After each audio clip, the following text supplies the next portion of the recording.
Esta conferência será gravada agora. Obrigada, Elaine. A falar, a Elaine já está a postos. A Rosa, o Pires, toda a equipe do IBEF que está nos dando suporte. E não para de entrar gente, que ótimo. Todos aí no horário. Bom dia a todos. É um prazer recebê-los aqui em mais um webinar do IBEF. Este é um webinar que vai tratar sobre redução de custos em tecnologia com alavancagem na inovação. Então, nós vamos receber aqui hoje a Denise Maron, CEO da Rimini, o Alexandre Quincy, da Vedacity, e o Ricardo Nogueirão, da Solve, que vão poder compartilhar aí um pouco das suas experiências nessa área.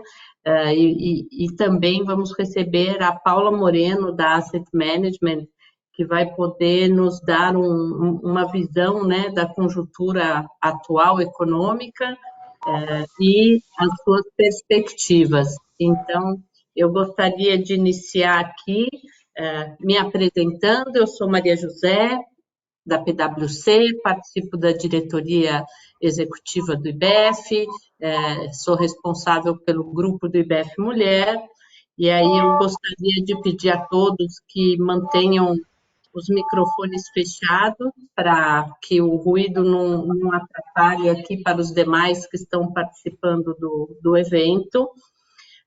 E agradecer a todas as empresas mantenedoras do IBEF e a Rimini por patrocinar aqui esse evento que vai ser muito interessante, especialmente no momento de mudanças, né, e transformações que a gente está vivendo, onde a inovação está sendo aí a chave para a gente alcançar e poder acompanhar todas essas mudanças.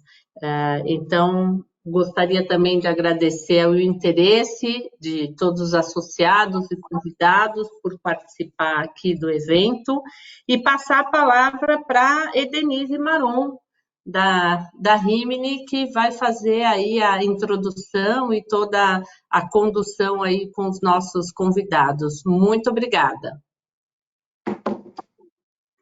Bom dia, Maria José, toda a equipe do IBEF, é um prazer de novo estar podendo prestigiar o evento junto à comunidade de CFOs, dentre outros, não é? Eu separei aqui meia dúzia de slides só para fazer um preâmbulo, não é, do que a gente almeja fazer aqui no dia de hoje, compartilhar uma experiência incrível que estamos vivendo com executivos nos últimos 5 anos. A gente pôde realmente viver. Nós estamos numa crise sem precedente agora, mas só para recapitular, né, a Rimini já está vivendo essa situação desde 2015, não é? Então, o Brasil já estava aí sendo, digamos, aí penalizado com a necessidade de fazer mais com menos, né? Tudo isso para dizer o seguinte: a provocação é como transformar o negócio, não é, através da busca da eficiência e realmente investir no que importa. Parece um jargão assim bastante batido, né? Muito calcado em pesquisas. Essa pesquisa que eu estou mostrando aqui agora, espero que todos estejam vendo, é uma pesquisa recente feita por uma grande consultoria que comparou, né, qual era a prioridade do CFO há 12 meses atrás e como é agora, não é? Então, claro que Covid-19, né, reduzir custo está no topo da lista, mas já estava também o ano passado, né? Então, só ficou mais evidente a necessidade de realmente garantir liquidez, fechar o caixa e gastar o menos possível, né? E vamos esperar aí com a Paula Moreno no final do evento para ver até onde isso vai, não é? Mas isso não significa, não é? E aí, mais do que nunca, a área de tecnologia tem um papel fundamental, é a área onde a Rimini Street atua, não é? Nós somos uma empresa americana focada em prestação de serviços de suporte, principalmente para tecnologias Oracle e SAP, e a gente vive muito neste contexto aqui, onde as empresas, os grandes grupos econômicos, principalmente, claro que necessita enfrentar a crise, sempre crescer, sempre estar muito bem posicionado em termos competitivos, e, na maioria dos casos, a TI consome uma porção importante das despesas, né, dos recursos da empresa. Então, a gente vive muito nesse mundo, aqui é só uma estatística do Gartner, aonde coloca que 90% dos recursos gastos nas empresas estão para manter as luzes acesas e somente 10% realmente para transformar o negócio. Isso é muito decorrente, não é, de um ponto de inflexão tecnológico que nós estamos vivendo, né? As empresas, absolutamente todas elas, estão no modo cloud first, não é? Ou seja, ninguém mais está comprando, poucas empresas, eu diria, né? Estão comprando hardware, instalando software, então sempre a primeira opção é naturalmente cloud, mas não dá para ignorar que nós temos aqui dezenas de anos onde as grandes empresas fizeram investimentos massivos em tecnologia para sustentar a sua operação, e agora não é simplesmente pegar tudo que você tem, jogar fora e começar do zero, não é assim que funciona, não é? E, além de tudo, ainda tem as startups chegando, não é? Que não tem esse peso dos sistemas de tecnologia legados, não é? E, naturalmente, os grandes fabricantes que são focados em inovação e inventar coisas, eles, naturalmente, não estão investindo nos sistemas que foram vendidos há 10, 20, 30 anos atrás, não é?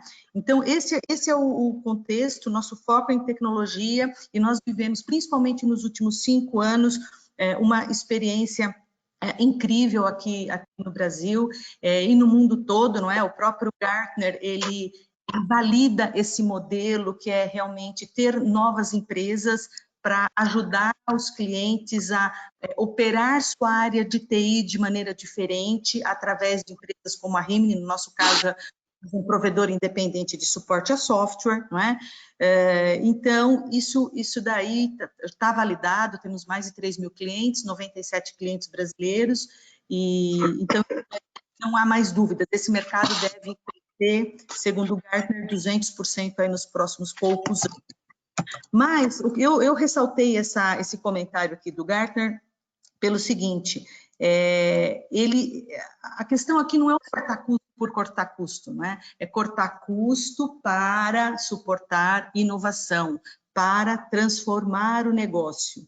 Então, justamente esse é o discurso hoje, não é simplesmente ficar desesperadamente cortando custo, penalizando aí o futuro da empresa, não é? Principalmente, de novo, nesses últimos 5 anos, a gente vem trabalhado com logos assim importantíssimos aqui do Brasil, então nós temos clientes muito complexos, não é? Temos CPFL, Petrópolis, CSN, Editora Globo, aí são os logos com os quais convivemos.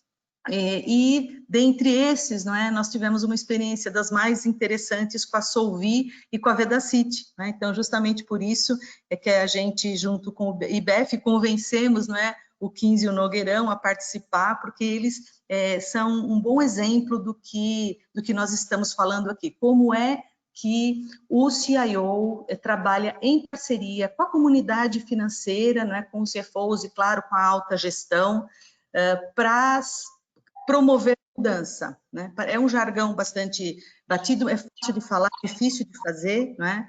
Aqui nós não estamos falando de fazer de novo alguma coisa, nós estamos falando de fazer o novo, e não fazer nada não é uma opção, né? Eu coloquei aqui essa figurinha do coronavírus, né, do Covid-19, mas é claro que isso daí coloca acelera, não é, a necessidade de você tomar decisões de rumo à mudança, mas isso daí, independente do Covid, não é, esses grandes líderes com os quais nós estamos convivendo, já tem esse modo de pensar já há um bom tempo, né? Então, eu gostaria aqui de convidar o Alexandre Kinzi, ele é o head da Vedacity Soluções Tecnológicas, é uma empresa recém-criada, uma pessoa super conhecida no mercado, e aqui eu só fiz um screenshot das publicações aí que saíram na mídia por conta dessa novidade da Vedacity, onde a TI trabalhou fortemente com a alta gestão, né? E o Ricardo Nogueirão, diretor executivo do Serviços Compartilhados, também um membro ativo na comunidade do Centro de Serviços Compartilhados, para falar de Venture Capital, como é que a empresa está buscando tecnologia para realmente transformar o negócio, né? Então, eu vou convidar, deixa eu sair aqui,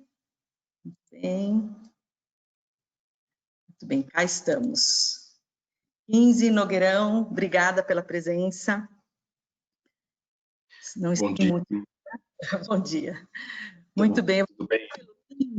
Kinzi, eu gostaria que você contasse para a comunidade, né, como é que foi esse processo, você na Vedacity, como CIO, o que você encontrou lá quando você chegou e aonde você está, né, do ponto de vista de inovação. Perfeito, Denise, obrigado.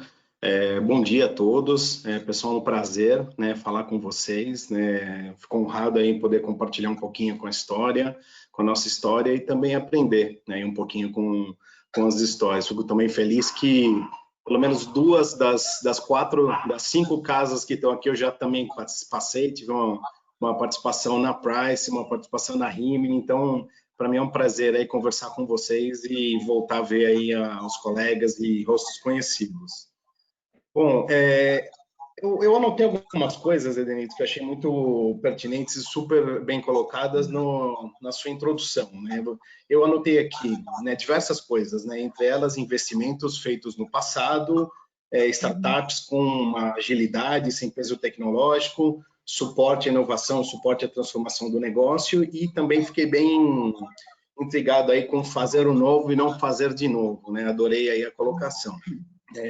Eu acho que, assim, refletindo sobre a sua pergunta, né, o que eu encontrei quando eu cheguei lá, né? Encontrei uma empresa que tinha feito um investimento super importante e um investimento correto em tecnologia. A empresa tinha feito um investimento num software de gestão, num RP, para fazer a integração das áreas, para fazer uma inovação de processo, para trazer eficiência do processo e trazer, né, uma base sólida, né, e a preparar para um crescimento, para uma nova onda de crescimento. A Vedacity, muitos de vocês conhecem, ela está no mercado da construção civil há 84 anos, né, e 84 anos trabalhando aí para ajudar a trazer saúde aí para as residências de saúde, para as edificações, né. A gente luta aí fortemente contra as infiltrações nos prédios e nas obras, né. Então, quando eu cheguei lá, a empresa tinha feito um investimento alto, um investimento bom e correto, né, num software de gestão. Mas, como você mesma falou, ela precisava se transformar, né, e ela queria se transformar para encarar os próximos anos de crescimento, né? Então, a Vedacity, ela traçou um plano estratégico, né, e esse plano estratégico passava por 4 pilares fundamentais, 4 alavancas de valor. Uma delas era melhorar o nível de serviço, como é que a gente melhora o nível de serviço para os nossos clientes. Então, a gente estava precisando mais eficiência operacional na ponta, mais eficiência operacional no customer facing, em servir, né, ao varejo da construção civil. O segundo pilar era estabelecer um relacionamento business to business, né? A Vedacity, ela trabalhava quase que exclusivamente, ou maior parte, com o varejo da construção civil, e a gente precisava ampliar, precisava mudar e começar a ter um relacionamento mais fluido e mais longo com as construtoras. Nós também precisávamos inovar, então eu gostei muito que você falou de startup, suporte e inovação. A gente precisava experimentar outros modelos de negócio que não fossem apenas a venda de produtos, né? A gente precisava inovar, né? E, obviamente, a gente criar inovação também nos produtos que a gente trabalhava através de entrar em outros segmentos, né? Nós atuamos no segmento de impermeabilizantes e a gente investiu em segmentos de selantes e outros produtos também que têm alta performance. Então, essa era a situação que a gente encontrou, né? E o caminho que a gente traçou, Denise, foi um caminho que a gente buscou, né? Economias, buscou eficiência de capital, né? Maximizando o investimento que a gente já tinha feito, mas tentando focar em usar o dinheiro da manutenção e o nosso tempo, o tempo dos executivos, né, mais em buscar essas 4 alavancas, esses 4 pilares para fazer a Vedacity crescer, do que a gente se preocupar com questões de manutenção, né? Então, a nossa experiência foi super feliz. A gente acabou, né, investindo nesses 4 pilares. Nós tivemos um retorno já até agora, a gente está no meio da jornada, tá? No meio da transformação. Até agora nós tivemos aí um sucesso muito bom, né, em melhorar o nível de serviço. Isso ajudou a empresa a crescer aí 2 dígitos, né, no último ano, né?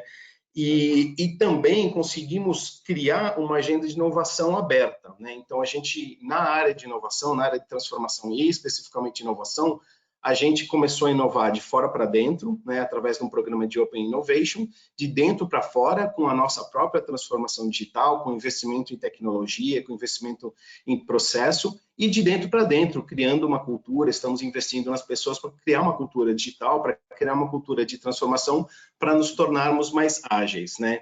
O ponto específico, Denise, desse lançamento dessa nova empresa, né, ele é um resultado do nosso esforço de inovação de fora para dentro, né? Nós, através da área de inovação da Vedacity, a área de inovação ela é pilotada por um executivo colega, né?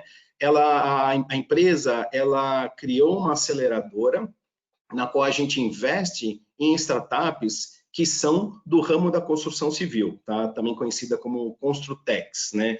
E nós fazemos esse investimento nas Construtex que nos tragam possibilidade de servitizar o nosso relacionamento com o mercado. Como eu falei um pouquinho, nós vendemos produtos até então, né? E a gente queria transformar esse relacionamento spot, né, de venda de produto num relacionamento mais longo, num relacionamento mais fluido, né? Então, nós pensamos em levar a tecnologia, né, para o mercado da construção civil na forma de serviços, né? Muitos de vocês já sabem, né, que a construção civil, né, infelizmente, ela é um dos setores menos avançados em inovação tecnológica, em inovação digital, né? Então, a gente quer mudar essa agenda, a gente quer trazer uma agenda positiva, quer trazer tecnologia para melhorar a eficiência, né, da construção civil, mas também para trazer saúde nas edificações, para trazer, né, fazer com que o ciclo de vida das edificações seja mais sustentável e mais saudável, né? Então, com essa agenda de Open Innovation, né, de abertura, né, de inovação aberta, nós fizemos já 2 ciclos de inovação, né? Nós interagimos e investimos em 10 empresas nesses 2 ciclos, né? Sendo que uma dessas empresas, pós-aceleração, nós fizemos a aquisição, né, do controle. Então, a gente investiu, fez o controle, e com isso a gente sentiu a necessidade de levar para o mercado uma outra proposta, né? Uma proposta de criar uma empresa de tecnologia focada para a construção civil e oferecer essa tecnologia para o mercado na forma de serviço. Nós não estamos querendo vender software, vender tecnologia, não é o nosso papel. O nosso papel é levar essas soluções de tecnologia para o mercado para fazer com que a cadeia seja mais eficiente. Então, a gente trabalha no B2B através de soluções tecnológicas para saúde, para melhor eficiência de uma construção, tanto no pré-chave quanto no pós-chave, depois em manutenção, retrofit, recuperação de estruturas. E no varejo, a gente leva a digitalização do varejo, né, através de plataformas de gestão de dados de sellout, dados de sell-in, né, para o varejo da construção, e também plataformas aí de marketplace para a gente ajudar tanto os grandes varejistas quanto os pequenos varejistas a manterem o seu relacionamento com os seus consumidores até em épocas como essa, né, como você bem falou, nessa crise aqui sem precedentes, né. É interessante que o pequeno varejo, hoje no Brasil existem em torno de 170 mil varejos de lojas de construção civil, né? O pequeno varejo da construção, ele de uma hora para outra se viu sem aquele canal de relacionamento que era o balcão, né? E aí, obviamente, ele se vê numa situação onde não consegue chegar com uma certa facilidade no seu consumidor. né? Então, a gente acredita que essas plataformas que estão sendo disponibilizadas pela Vedacity Soluções vão ajudar que o pequeno varejista também mantenha sua relevância e mantenha, né, o seu contato com o consumidor, mesmo os consumidores estando remotamente como nós estamos hoje. Então, essa, né, em linhas gerais, foi a situação que a gente encontrou, que eu encontrei, a situação que a gente acabou levando com os nossos colegas. Todos os executivos da empresa estão focados nessa agenda de transformação, né, o que nos dá, obviamente, para a área de tecnologia aí quase que né, um oceano azul para inovar, né, e para trazer soluções aí de eficiência. Ou seja, com o Covid-19, podemos assumir que a Vedacity ela já estava num bom caminho, preparada justamente para fechar esse gap, principalmente a parte de comercialização, por conta da situação de dificuldade de ir e vir, não é? Denise, a gente já tinha feito um planejamento estratégico, onde a gente elencou 7 direcionadores principais, né, que iriam levar a Vedacity para 2030, né? Então, quando a gente olha os últimos 84 anos, a gente tem aí uma história de sucesso no varejo, sucesso com o consumidor, né? E a gente, quando olhou para frente, a gente percebeu, né, e nós elencamos 7 direcionadores que nos levariam a 2030, né?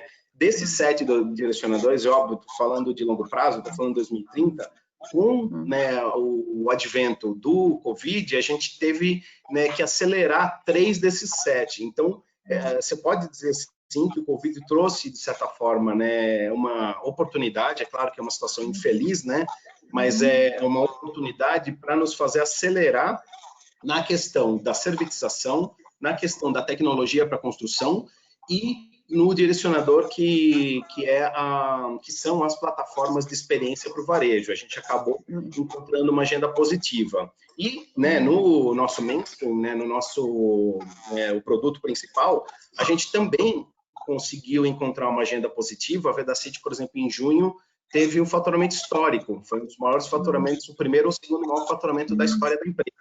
Né? A gente também acabou levando uma agenda positiva, encontrando uma agenda positiva e notando que, por força maior, as pessoas tendo que passar mais tempo dentro de suas residências, dentro de suas habitações, hoje a casa não tem mais um papel só de dormitório, né? Hoje a casa é o nosso dormitório, nosso escritório, nosso restaurante, centro de convívio. Então, as pessoas fatalmente acabam passando mais tempo dentro de suas residências e acabam reconhecendo que a qualidade dessa residência, a qualidade do ar, a qualidade dos ambientes é extremamente importante para você ter saúde mental, saúde física, obviamente, e produtividade do trabalho também, produtividade em home office. Então, a gente teve aí uma explosão aí de vendas dos produtos da Vedacity, porque é isso que a gente foca. A gente foca em fazer com que as residências sejam mais saudáveis. Então, para nós foi também uma oportunidade. Agora, naturalmente, te demanda tempo, foco, paz de espírito para focar em pensar em coisas novas, não é?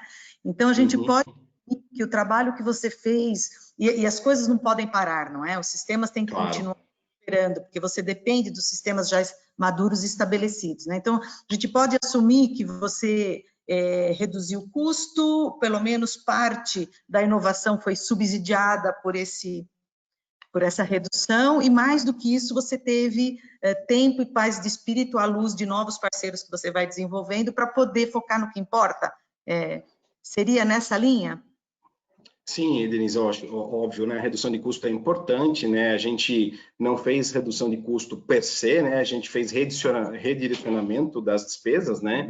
Então, essa redução de custo que a gente teve em manutenção, a gente redirecionou para investir em inovação, né? De certa forma, ela auxiliou a gente fomentar, né, a inovação, mas o que eu acho que é um dos adventos, né, um dos pontos mais importantes é o tempo mesmo. Hoje, né, todo CIO reclamava que passava muito tempo na manutenção e queria passar mais tempo na inovação, hoje acho que na Vedacity a gente conseguiu inverter a agenda.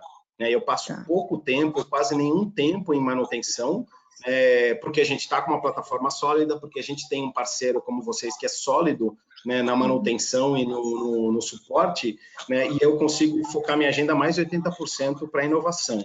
Então, isso daí foi muito importante para mim, né, e para os executivos da Vedacity, para a gente poder focar a nossa agenda para o futuro e não ficar preocupado se as luzes vão acender quando a gente aperta o botão, né? Muito bom. Muito bem. Bom, Nogueirão, você que é um membro ativo aí da sociedade, da comunidade de Shared Services, não é? Acho que seria interessantíssimo comentar o que está se passando com a Solvi. Foram anos desafiadores também, né? Convivemos muito juntos. Seria uma oportunidade ímpar aí para a comunidade te ouvir. Muito bom. Bom, primeiro eu quero agradecer o convite, né, do IBEF, também aí da Rimini, por poder participar. Eu me sinto privilegiado e honrado poder estar aqui nessa manhã com vocês, falando um pouquinho desse tema que é tão importante, está na agenda de todo mundo aí, de todo o CFO, né? Bom, falar rapidamente aqui da Solvi, para quem não conhece, né? A Vedacity é um nome mais conhecido, a Solvi, às vezes as pessoas não conhecem a nossa empresa, o que a gente faz, qual o valor que a gente gera para a sociedade. É uma empresa focada no setor ambiental, a gente trabalha em toda a cadeia do resíduo, basicamente, né?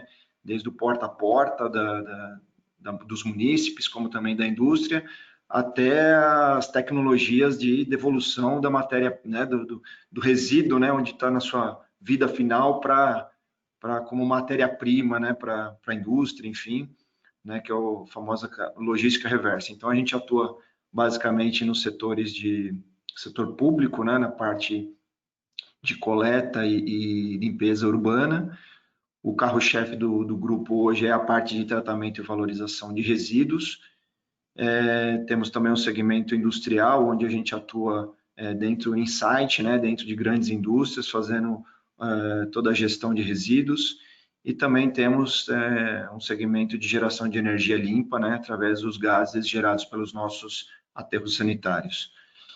Bom, eu estou aqui dentro do Centro de Serviços Compartilhados, né, uma área de back-office tradicional, né, onde tem todos os serviços ali, a gente oferece. Os meus clientes são, na verdade, clientes internos, né, eu presto serviço para todas as empresas do conglomerado Solvi, hoje são aproximadamente 65 empresas. Esse é o meu cliente final, né, é para ele que eu tenho que gerar o valor, né, então aqui a gente tem todas as áreas de financeiro, fiscal, contabilidade, enfim, e em alguns centros de serviços compartilhados, você tem a TI um pouco fora, né, do CSC.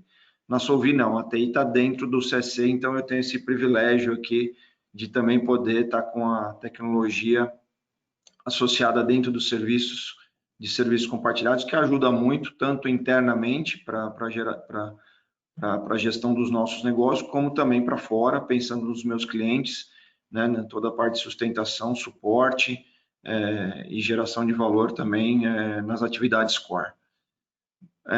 Acho que pegando o mote aí da questão de redução de custos com TI, né, a gente teve logo que eu cheguei ao CSC, começo de 2018, eu via realmente ficou latente essa questão da inovação, né? A gente tinha um centro aqui muito operacional, né? O CSC geralmente pela sua natureza, ele é transacional, mas muito operacional, muito ainda trabalhos manuais, trabalhos ainda muito periféricos, fora dos sistemas.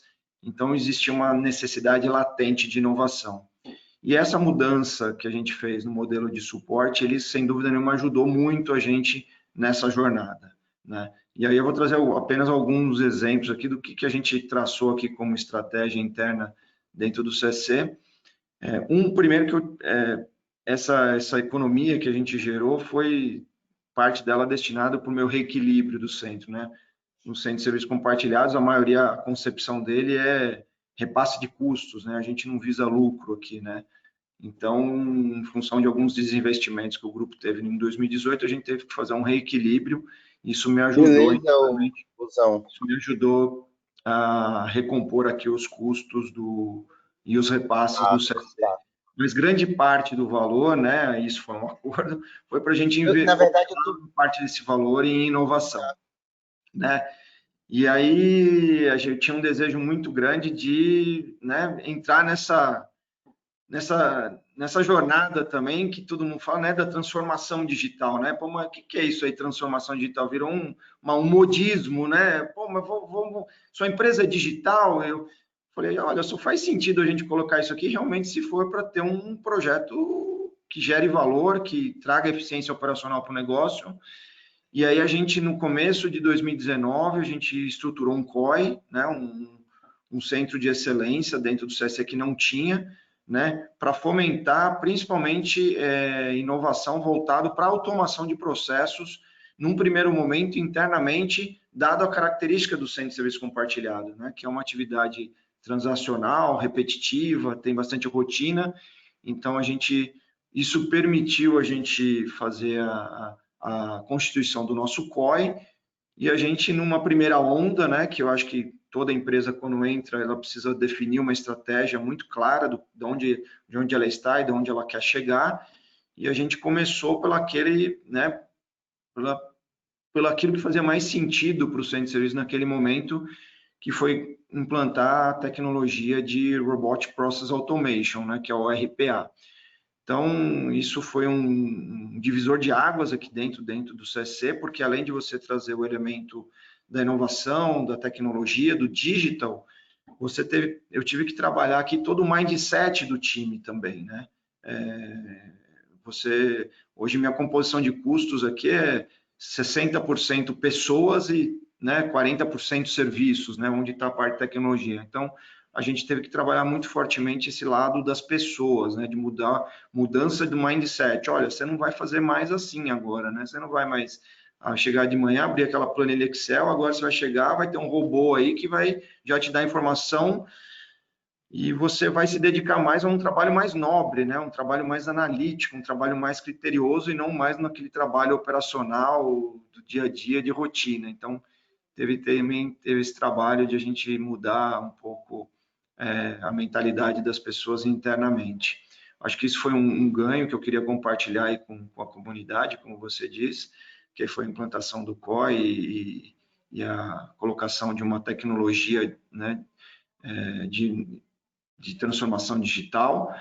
E outro também foi, a gente tinha uma dor aqui, né, interna do CSC, né, e essa dor chamava, e deve ser aí a maioria dos CFOs também, se chamava área fiscal, né, o tax compliance, como alguns conhecem, né, a gente tinha um problema muito sério aqui, relacionado principalmente a obrigações acessórias, enfim, todo aquele arcabouço, aquele manicômio tributário que a gente está sujeito, e a gente tinha o nosso processo fiscal de input e output era extremamente manual, né? Então, a gente também dedicou parte dessa eficiência que a gente conseguiu capturar num projeto também de revisão de todo o nosso sistema, todos os nossos sistemas e os nossos processos fiscais, e conseguimos implantar aqui. Muitas empresas já têm isso, obviamente, mas a gente não tinha, e eu fico feliz em falar isso, porque não deixa de ser uma inovação, uma automação, né? A gente conseguiu implantar aí o inbound e outbound, né, da parte de escrituração de notas fiscais,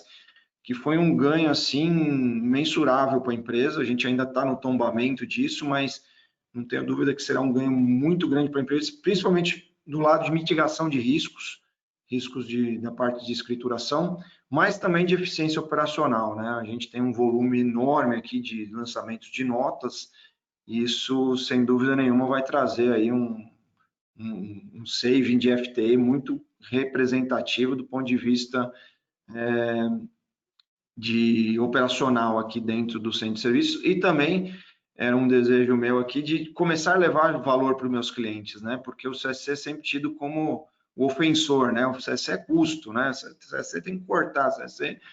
Então, eu falei, não, a gente tem que virar esse jogo, os nossos clientes internos têm que perceber o valor dos nossos serviços, não adianta só a gente ficar fazendo aquele buy the book, né, que está no catálogo de serviços, a gente tem que começar a fazer também algo que gere valor para os meus clientes. E foi através, por incrível que pareça, da parte fiscal que a gente começou isso a mudar um pouco esse jogo também interno aqui, para que os meus clientes, as minhas unidades de negócio começassem a perceber o valor. Olha, realmente o CSC está se mexendo, trazendo inovação, trazendo automação, trabalhando com a gente aqui buscando eficiência operacional, né? Então, eu acho que isso foi as duas experiências mais marcantes aqui dentro do CSE ao longo desses 2 anos. Parece pouco, mas foi muita coisa. Eu costumo dizer assim para os meus colegas, né? Olha, trazer inovação para dentro da empresa não é fácil, é muito difícil, né? É fácil você falar de transformação digital, mas você realmente materializar isso, trazer dentro da empresa, dependendo da cultura, enfim, tem empresas que já estão mais habituados, nasceram já, né, no outro século, e é mais fácil você falar de transformação digital. Agora, a gente que é uma empresa de 50 anos, né, uma empresa tradicional, você começar a trazer esses elementos, você também tem uma série de restrições e dificuldades. Então, fazer inovação não é fácil. Essa era a minha pergunta, viu, Nogueirão? Desculpa te interromper, porque você tem uma aptidão à mudança, você sempre está buscando algo diferente, né? É o perfil da pessoa, né? O 15 é a mesma coisa. Não... Sem dúvida. Mas... O perfil do executivo ajuda muito a isso, né? Sem dúvida nenhuma. Você botar debaixo do braço e fazer a coisa acontecer. Exato. Agora, mas qual que é a reação da área de risco? Eu sei, a gente acabou muito tempo atrás comentando isso, né? Nem todos os executivos, não é, estão nessa mesma pegada, digamos assim. E essa questão do risco, muitas vezes demanda, né, um esforço adicional para deixar todos tranquilos, né? Como é que foi essa sua experiência com essa área de risco? Aqui a gente tem uma estrutura um pouco diferente, né? A gente tem uma diretoria financeira, né? Uma cadeira de CFO, e temos uma cadeira aqui de diretoria de riscos também. Naquela ocasião, né? Quando a gente começou a fazer, agora mudou um pouco também.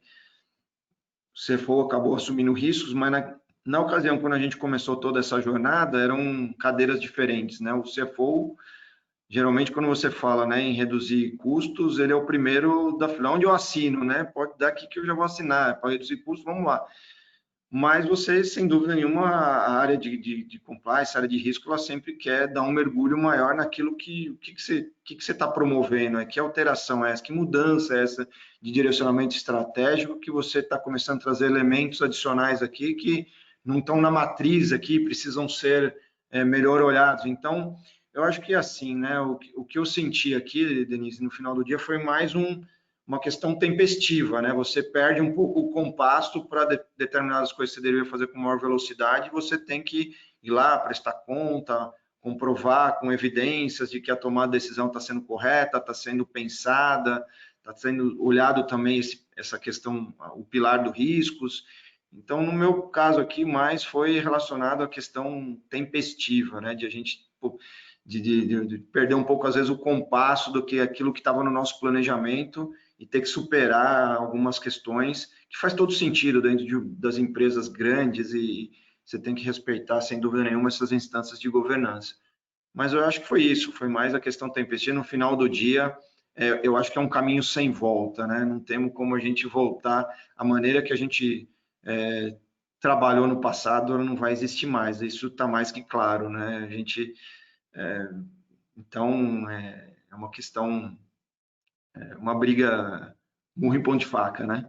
Mas eu queria fechar aqui com outra questão, né? Eu acho que essas duas iniciativas foram muito importantes dentro dos centros de serviços, do ponto de vista de inovação, né? O mote aí da reunião, do nosso webinar. Mas isso, infelizmente, não está dentro do CSC, né? Mas você até mostrou aí na sua última slide aí, né? A Solvit teve, eu acho que a grata felicidade de acertar, né, na constituição de uma corporate venture, né, né, que no final do dia ela vai começar a fomentar startups voltado para o nosso segmento, né? Porque hoje a gente vê as startups estão muito voltadas para o segmento financeiro, serviços, né, as fintechs da vida, né? E a gente vê muito pouca iniciativa voltada para o nosso setor ambiental, né? Quem já ouviu aqui falando uma startup que está fomentando tecnologia para tratamento de resíduos, né? Você ouve muito pouco falar isso, né? Então, a Solvi, no final do ano passado, ela fez esse lançamento, e esse ano começou aqui de fato, se materializar isso, foi a constituição da nossa Corporate Venture, voltado para o nosso setor, para a nossa atividade core, buscando aí, lançando as pílulas aí, já começamos a lançar os desafios no mercado, buscando startups que tenham tecnologias para o setor. Também vamos comentar o lado do CC, esse lado do back-office, mas principalmente as atividades do grupo, né, que é a parte de tratamento e valorização de resíduos, principalmente. Então, infelizmente, não está no CSC esse eixo, né, essa iniciativa, mas eu faço questão de colocar aqui também porque é inovação pura, né? Eu acho que vejo que a Solvay sempre foi vanguarda no seu segmento, sempre teve uma postura protagonista, então, de novo, a gente está saindo na frente aí, constituindo uma empresa que realmente buscando a transformação digital dos nossos negócios, né? Que é mais difícil de fazer, né? O nosso setor realmente ele é mais difícil, como o 15 falou aí do segmento de construção civil, né? Ele está um pouco atrás, né? Eu diria a mesma coisa o setor ambiental. A gente sempre foi muito assim focado em inovação, mas nessa questão digital, né? A gente também está um passo atrás e a gente está tentando se recuperar aí. E eu acho que foi uma decisão muito assertiva do board da Solvay a gente construir essa corporate venture, que eu queria colocar aqui também como um elemento de inovação dentro do que a gente está tratando aqui no nosso webinar.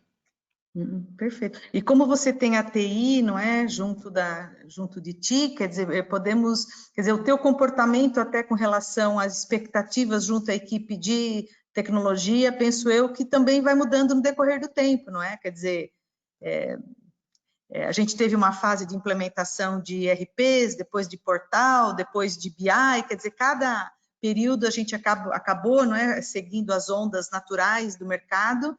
E então penso, qual que é a sua expectativa com relação à equipe de tecnologia?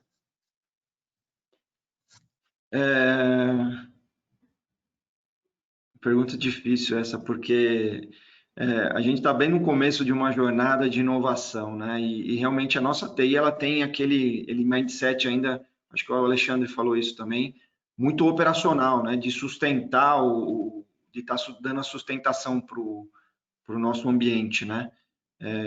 A gente ainda não está no mesmo nível da Vedacity, né? Que o 15 aí já tem 80% do tempo dele para inovação e 20% para operação. Nós ainda não. A gente ainda tem o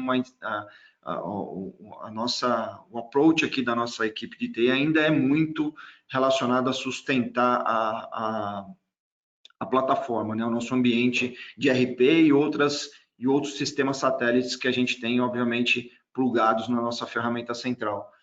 Mas eu vejo que, Denise, a gente está num caminho muito, assim, alinhado do que a Vedacity, né? Eu acho que, com o passar do tempo, eu vejo que a gente cada vez mais vai se dedicando mais à operação e o nível de automação ele vai sendo cada vez maior e a nossa dedicação passa a ser cada vez mais na parte mais estratégica, né? Na parte de desenvolvimento de novas soluções. A gente ainda não está nesse patamar, né? Ainda a gente tem que sustentar muito parte do nosso tempo voltado. Mas eu não tenho dúvida, né? De novo, é um caminho sem volta, né? Eu acho que o papel do profissional de TI cada vez mais passa a ser, sem dúvida nenhuma, e aí eu estou falando mais não estou falando do C-level, né? Eu estou falando daquele cara, né? Do pessoal que está embaixo dele ali, né? Passa a ser cada vez mais realmente também estratégico, né? De estar buscando novas alternativas, novas soluções para os negócios, como que o cara lá na ponta pode aumentar a receita ou reduzir custo, e não só simplesmente focado em estar resolvendo problemas do dia a dia, né? De parada de sistema, e programa que para de funcionar, e senha que bloqueou, e etc, etc. Todo aquele transacional dentro de uma área de TI de suporte nível 1 e nível 2, né? Eu vejo assim um horizonte de médio prazo que a gente começa já a ter essa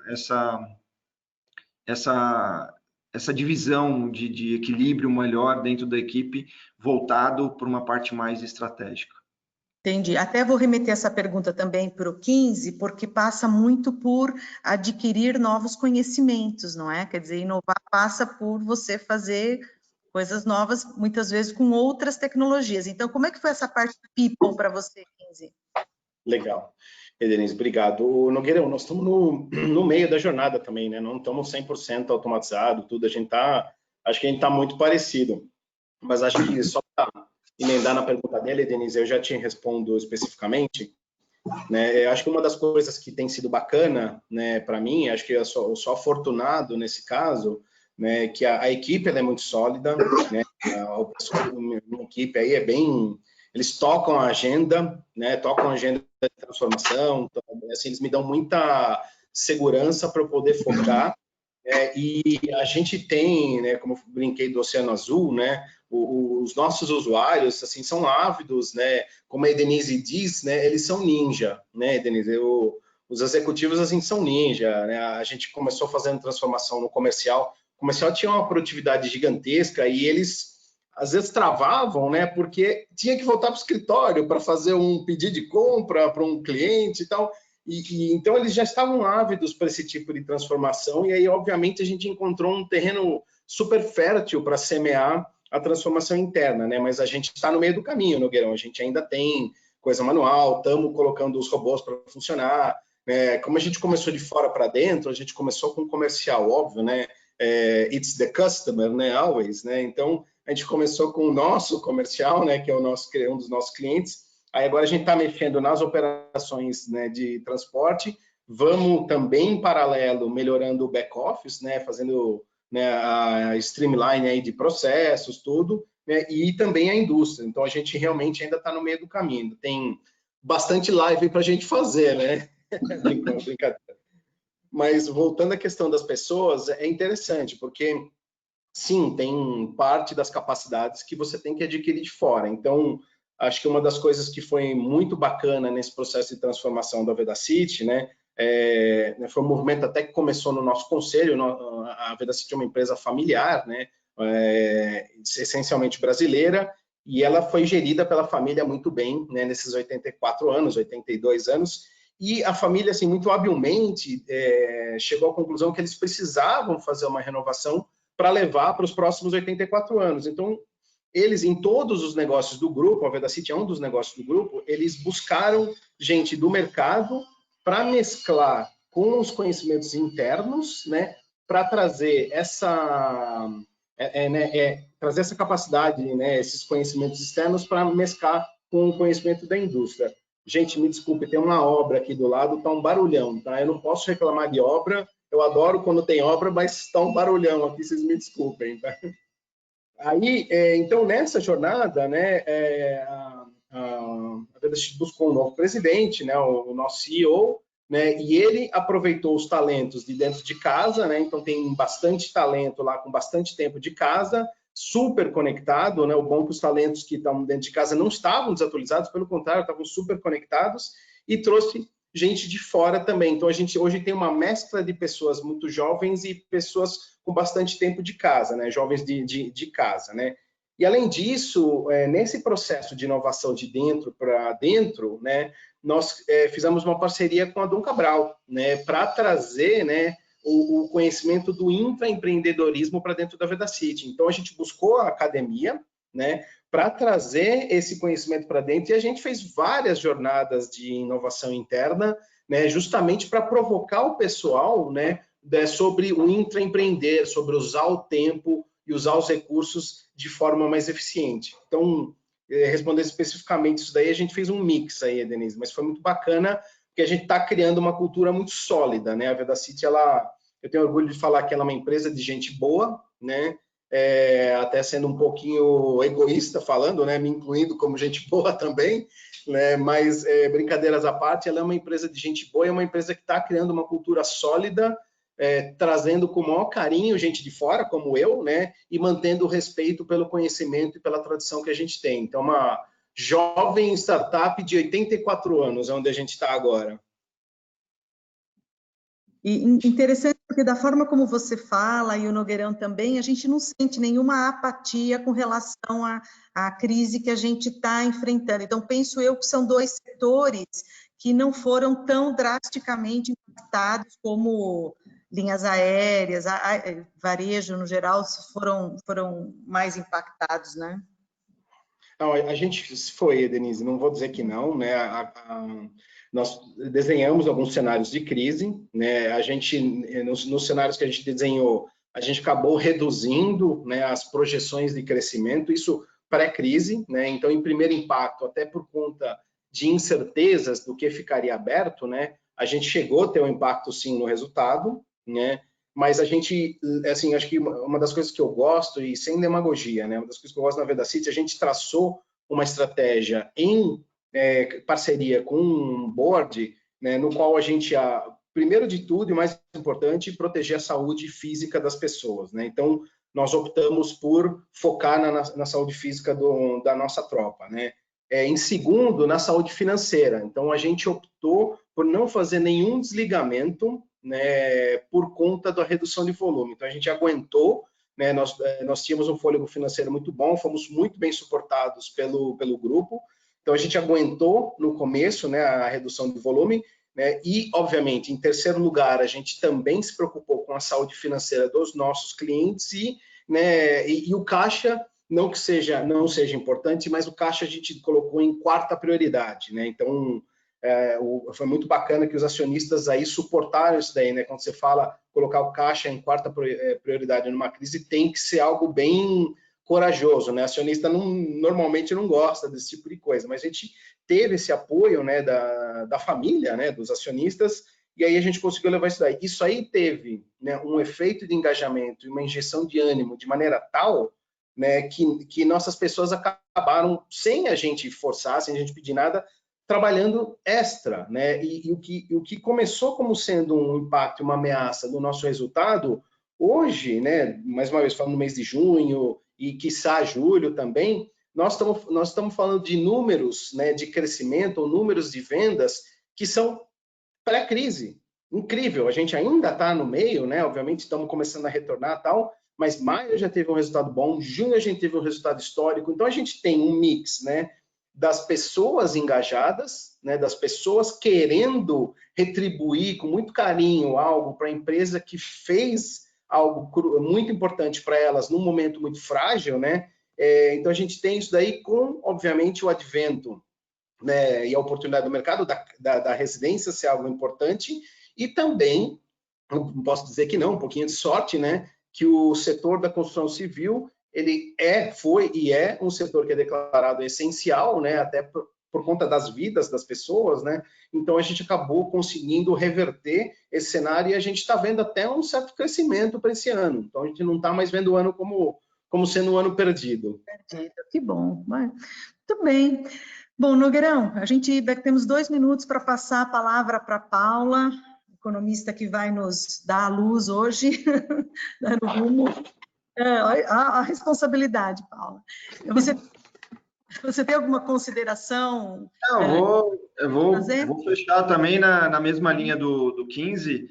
A Solvay também sentiu, obviamente, a crise, logicamente, o nosso negócio tem uma relação muito próxima com o PIB, né? Então, uma perspectiva de queda de 6%, 7%, é o que indica, né, para o ano de 20, é o ajuste que a gente está tendo que fazer, mas eu acho que a empresa, seguiu muito o que a Vedacity fez, viu? A gente privilegiou aqui a segurança das pessoas, isso foi notório, a gente fez uma campanha massiva, né, relacionada a essa questão, a proteção dos indivíduos, dos nossos colaboradores, isso foi colocado pelo nosso presidente como prioridade máxima, mas sem dúvida nenhuma, olhando o caixa, sem dúvida nenhuma, também preservando a saúde financeira da companhia. Mas sem dúvida nenhuma a gente também teve que fazer alguns ajustes aqui internos, não teve demissões em massas, também a gente fez uso de todas as medidas governamentais que saíram, que pudessem ajudar o caixa da empresa e também preservação de empregos, então todas as medidas provisórias, os decretos que foram soltos pelo governo, a gente fez uso, né? Isso ajudou bastante do ponto de vista de caixa, né? Do nosso fluxo de caixa, mas a gente também não teve nenhuma demissão em massa, mas sem dúvida nenhuma a gente foi muito afetado, principalmente pela indústria, né? A indústria sentiu muito baque, então todo o nosso negócio que está voltado para o segmento industrial acabou sendo impactado também, menos pelo setor de consumo de famílias, né? Parte mais pública, as pessoas continuam se alimentando, comendo, gerando resíduos.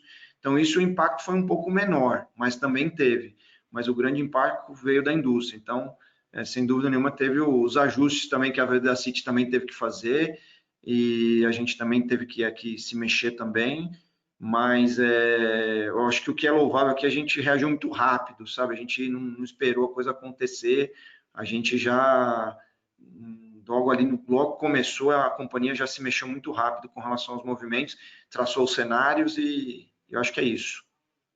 Muito bom. Muito bem, bom, então agradecer novamente o Nogueirão, o Alexandre 15, vou passar então agora a bola para Paula. Paula, e aí, o que a gente tem que ouvir?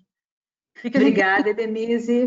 Queria agradecer novamente a IBEF e também a Rimini Street. Vou falar um pouquinho sobre conjuntura econômica. Eu acho que agora acho que vai ser um pouquinho mais fácil do que da última vez, porque na última vez foi meados de abril que eu tive que falar sobre investimentos em tempo de crise, tá? Eu sou responsável pelos fundos de investimentos no Banco Alfa e é muito bom estar aqui com vocês, tá? No final, a gente pode abrir também para perguntas. Bom, naquele momento, em abril, o que eu falava? Eu falava, gente, todas as crises que eu passei, o que a gente sabe, que a gente acaba saindo da crise e a gente acaba saindo melhor, tá? Eu acho que foi uma mensagem positiva que eu quis passar naquele momento, e, de fato, o mundo se ajustou muito rápido e a resposta foi muito rápida, tá? Então, a gente teve uma crise de saúde pública que acabou afetando, se tornando uma crise que afetou bastante as empresas, não tinha uma previsão, o cenário era muito difícil, e diferente de outras crises, essa especificamente não tinha um preparo, né? Nas outras crises você falava assim, olha, tem uma bolha no sistema financeiro, tem um problema de dívida na Rússia. Nessa não, todos foram pegos de surpresa, tá? Então, diante daquele momento, o que a gente viu? A gente viu uma resposta dos governos e dos bancos centrais, uma resposta muito rápida e de um tamanho nunca visto, tá? Porque foi pela falta de preparo naquele momento, tá? Então, eu vou falar do ponto de vista dos bancos centrais, o que a gente viu? A gente viu um aumento dos balanços dos bancos centrais. Os bancos centrais, eles anunciaram medidas para comprar títulos públicos, títulos de dívidas, até ações, tá? Isso somente nos Estados Unidos. O balanço do Banco Central americano cresceu 20% naquele momento. Então, teve uma injeção de liquidez ao longo dos 2 meses que a gente nunca tinha visto uma dimensão dessa. Além disso, dessas medidas de liquidez, teve uma redução muito grande dos juros no mundo, em todas as regiões do globo, tá? Do ponto de vista fiscal, o que a gente viu foi um aumento de medidas também fiscais. Nos Estados Unidos, a gente está falando de 5% de PIB, de anúncios de medidas para fazer compensação de renda, de apoio às empresas. No Brasil, a gente falou de medidas da ordem de 6% do PIB, tá? Então, foi muita liquidez no sistema e juros muito baixo, tá? Então, a gente viu isso, todo esse anúncio ao longo dos 2 meses, entre março e abril, tá? Como estamos agora, tá? Eu acho que é isso que a gente vai colocar e o que esperar para frente. Bom, nos Estados Unidos, o que a gente viu? A gente viu ao longo do mês de março e abril uma redução nos postos de trabalho da ordem de 22 milhões de empregos, tá? E aí, no mês de maio e agosto, a gente já tem uma volta de 7 milhões de empregos, tá? Isso foi inesperado, foi uma volta muito mais rápida do que qualquer um previa. A gente está vendo uma retomada dos dados de varejo por conta da demanda reprimida e também diante desse otimismo com a reabertura da economia. O que é interessante são os dados de indústria, principalmente em China, tá? Os pedidos de ordens de compras, eles, somente na China, já estão no patamar pré-crise, tá? E o interessante, a hora que a gente olha também a Bolsa na China, já voltou acima do patamar que estava em janeiro, tá? Então, a gente tem uma recuperação, somente, estou falando em China, porque a China conseguiu, ficou muito localizado o efeito da coronavírus em uma região, tá? Não se alastrou pelo resto do país, e lá a recuperação foi muito mais rápida, tá? O que a gente vê? A gente vê o consumidor, óbvio, ainda cauteloso, a gente não tem a vacina. Hoje mesmo tem muita notícia de uma vacina que possa sair até o final do ano, isso seria muito bom. Ainda a maioria dos analistas trabalham que a vacina vem para o início do ano que vem, então seria uma grande surpresa a gente ter essa vacina no final do ano, tá? Então você vê um consumidor ainda cauteloso, a gente sabe que as empresas elas estão ainda com endividamento bastante elevado, a população, de alguma forma, com essa cautela, tem um pouco mais de poupança, tem uma propensão a ter um pouco mais de poupança, e a gente sabe que, em algum momento, todos esses estímulos fiscais desses governos, eles vão expirar, né? Então, a gente tem que saber que existe esse pano de fundo, né? Com relação ao coronavírus, a gente está tendo, sim, agora, depois da reabertura de alguns estados nos Estados Unidos, um aumento de casos, tá? A Europa está muito mais protegida, mas o que a gente vê nesse momento com relação a esses aumentos de casos do coronavírus nos Estados Unidos? A gente não tem um crescimento muito grande, tá? É uma estabilidade, é um platô, tá? O que a gente vê também que os leitos, a ocupação das UTIs está caindo, então não parece que vai ter o lockdown. Então, não é uma segunda onda, ainda a gente está falando dessa primeira onda que foi para alguns estados, tá? Então, depois eu vou até falar um pouquinho de segunda onda. O que a gente tem de risco para os Estados Unidos esse ano? Tem eleições em novembro, né? Hoje, o Trump, ele não seria eleito, tá? Eu acho que, por mais que a economia americana tenha sido a grande ganhadora nesses últimos anos, as pesquisas indicam que o Biden vai ser o próximo presidente. O que é o risco para esse cenário? Os democratas ganharem tanto a Câmara quanto o Senado, tá? Porque você pode ter uma volta de todo esse período que o Trump ele fez várias medidas fiscais, vieram vários pacotes fiscais, então a gente pode ter um retrocesso, tá? O cenário ideal seria ele ganhar e você ter a Câmara com os democratas e o Senado com os republicanos, tá? Aí até a questão da guerra comercial diminui sem o Trump, então para o mundo poderia ser melhor, tá? Então eu acho que esse é o cenário mais provável. O problema é o Trump sair e você ter o cenário em que a Câmara e o Senado fiquem com os democratas, tá? Com relação à segunda onda do coronavírus, tá? O Bill Gates, ele tem um instituto voltado para a saúde, tá? Ele até divulgou há 2 semanas atrás um artigo falando que possivelmente no outono a gente pode de novo ter um crescimento dos casos de coronavírus. Por quê? A gente está num período que você está reabrindo a economia americana, tem eleições em novembro, e para o Trump é muito complicado você segurar mais a economia, tá? Porque ele sabe que ele está sendo afetado por menos crescimento, né? Então, no ano da eleição, você fica num ambiente mais difícil.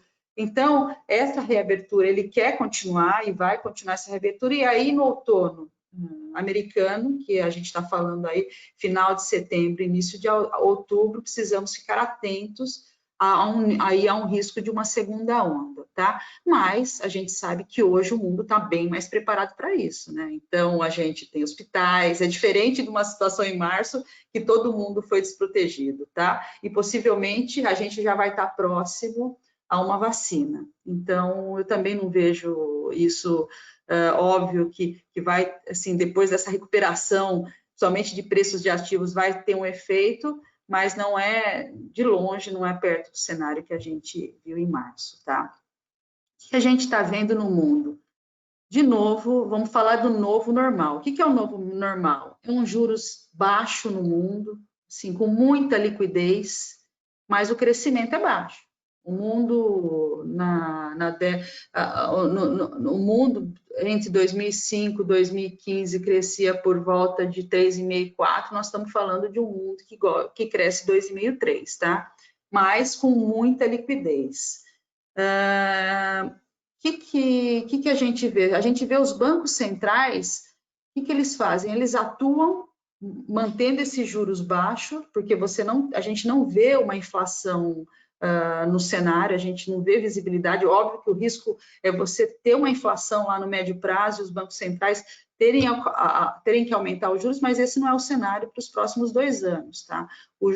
Inflação baixa, juros baixos. E os bancos centrais, eles têm essa capacidade de comprar dívida. Eles estão comprando dívida via quantitative easing, não é só dívida pública, eles compram dívida de empresa e tem bancos centrais comprando ações no mundo. Então, eles estão preparados e usando vários instrumentos para combater um efeito de uma desaceleração econômica. Em 2008, os bancos centrais, as autoridades demoraram para reagir, diferente dessa, nesse momento, a gente viu uma resposta rápida, tá? Bom, vou falar um pouquinho de riscos positivos e negativos para esse cenário, tá? O que a gente está trabalhando? A gente está trabalhando com essa recuperação que a gente está vendo agora, uma recuperação em V, tá? Tinha muita... A demanda estava muito reprimida, você teve muito estímulo e a gente está tendo essa recuperação em V aí que começou em maio e a gente deve ir com isso até final de setembro, outubro, e aí a gente vai ter um platô, tá? A gente vai crescer, mas a gente não vê uma recuperação em V que continua para 2021, tá?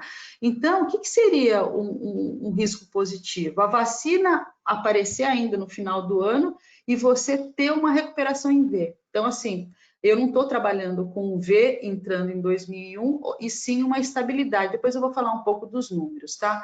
O que seria um risco negativo? Óbvio, uma segunda onda e tendo que fazer um lockdown de fato, que eu também acho que é baixo, tá? Como eu comentei, o Biden ter as duas casas nos Estados Unidos, isso para o cenário lá fora, tá? Agora, vindo para o Brasil, o que a gente viu em Brasil? Os dados, de fato, em maio, a gente está vendo uma surpresa bem positiva, tá? Tanto na parte de emprego, o CAGED, em maio, que foi um número que tinha uma perda era esperado uma perda de 900 mil empregos em maio, a gente teve perda de 300 mil. Os dados de varejo também muito fortes, os dados de confiança, então a gente está sendo surpreendido por dados de curto prazo, surpreendendo para cima, tá? Primeiro, o efeito do Corona Voucher, né, dos R$600, eu acho que teve bastante efeito e está tendo efeito, e esse Corona Voucher ainda vai ter mais 3 meses, tá? Então, isso se mantém, tá? Esse potencial aí de consumo, e também esse otimismo com reabertura, tá? Com a inflação baixa que a gente está vendo esse ano e também para o ano que vem, os juros aqui no Brasil a 2,25, ele deve se manter, tá? Eu particularmente, eu não acho que ele vai cair mais 25 basis points na próxima reunião. Tem muita gente ainda achando que a taxa de juros vai para 2, eu acho que ele vai ficar em 2,25 e vai manter o ano que vem. Então, é um juros que o brasileiro nunca viu, né? A gente falava há 5 anos atrás, 8 anos atrás, de um juro de um patamar de 10 a 14, e hoje a gente está falando de 2. No meu trabalho, que é um trabalho de alocação de recursos, de investimento, aonde alocar, né? Aonde colocar o dinheiro com juros de 2%. E eu acho que esse webinar, falando de tecnologia, de inovação, eu acho que uma boa parte do dinheiro vai muito para esse setor, tá? Então, acho que aqui eu também gostaria muito de passar essa mensagem positiva, tá? Todo mundo querendo entender aonde investir, porque tem muito dinheiro represado, e esse dinheiro vai para a economia real, tá? E esse dinheiro vai para bons projetos, todo mundo tentando entender não só a parte de tecnologia para a área financeira, mas sim outros setores. Então, eu acho que tudo que fala de tecnologia e inovação, eu acho que vai ter bastante demanda, e eu gostaria também de passar essa mensagem positiva para vocês, tá? Bom, do ponto de vista de câmbio, a gente tem sim um câmbio depreciado, e esse câmbio depreciado é muito positivo também, né, para o Brasil. E eu também não vejo uma apreciação muito grande, porque com os juros real baixo, você teve uma saída de capital, só para vocês terem uma ideia, no Brasil, a saída de capital nos últimos 12 meses foram da ordem de 50 bilhões de dólares de saída de remessa, tá? Não é um movimento só de Brasil, é um movimento dos países emergentes que derrubaram juros, tá? E teve uma saída grande por volta de 50 bi. Então, a gente tem esse câmbio depreciado, por mais que a gente possa ter uma agenda positiva mais para frente, esse câmbio pode voltar a valorizar, mas a gente mudou de patamar, gente. A gente está falando aí de um câmbio por volta de 5, que é muito bom para as nossas exportações.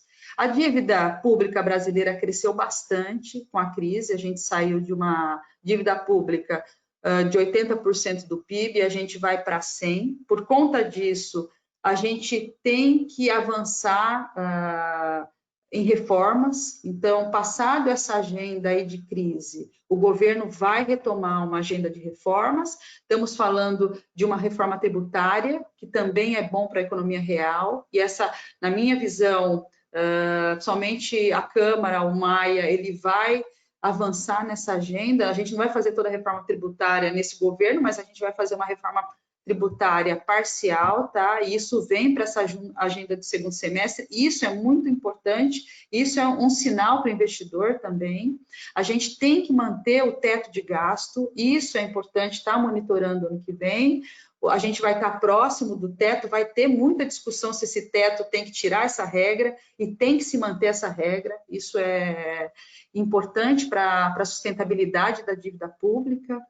E tem que crescer. O Brasil, esse ano, realmente, no início de abril, tinham projeções catastróficas, tinha gente falando de -10, -11, aí em abril foi para -8, e hoje a mediana do mercado está trabalhando com -6,5, tá? -6,5, -6, tá? Para esse ano de crescimento econômico.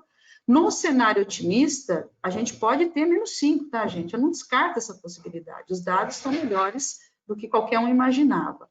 Para o ano que vem, aí, como eu comentei com vocês, eu estou trabalhando com um PIB, um crescimento de 2,5, tá?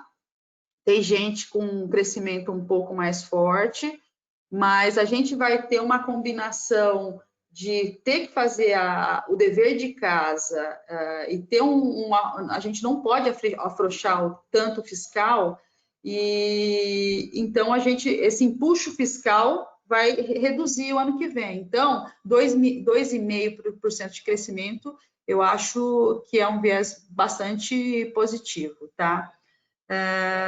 Bom, risco para esse cenário. Agora eu vou falar dos riscos negativos e depois eu vou para os positivos. Negativos. O ano que vem, a gente ser surpreendido por uma segunda onda lá fora e a gente ter uma recuperação fraca do Brasil, e aí uma recuperação fraca vão testar o governo ao ponto de falarem de uma saída do ministro da Fazenda, Paulo Guedes, que hoje é uma âncora para esse governo, tá? Então, crescimento baixo, pode voltar essa discussão da possibilidade de saída dele, tá? Muita gente discutiu essa possibilidade em abril, quando o Moro saiu, mas se o Brasil crescer 2,5%, ele vai avançar nessa agenda de reformas, também de privatização. Então, isso seria um risco negativo. E aí, um risco negativo como esse, a gente pode acentuar essa saída de capital que a gente viu, eu estou falando aí da ordem de 50 bilhões de dólares de saída nos últimos 12 meses, e o brasileiro, de alguma forma, está se dolarizando mais, né? Com esses juros baixos, aonde investir? Você tem que diversificar. Então, uma parte da diversificação é mandar um pouco do dinheiro para fora e alocar lá fora, tá? E hoje também, como eu comentei, com esses juros baixos, assim, existe uma busca, um interesse dos investidores em buscar boas alternativas de investimento na economia real, tá?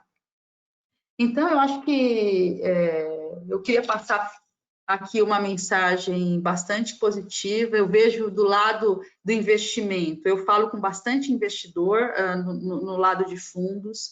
Hoje o investidor ele quer saber mais de renda variável, de ações, aonde alocar no mercado de ações.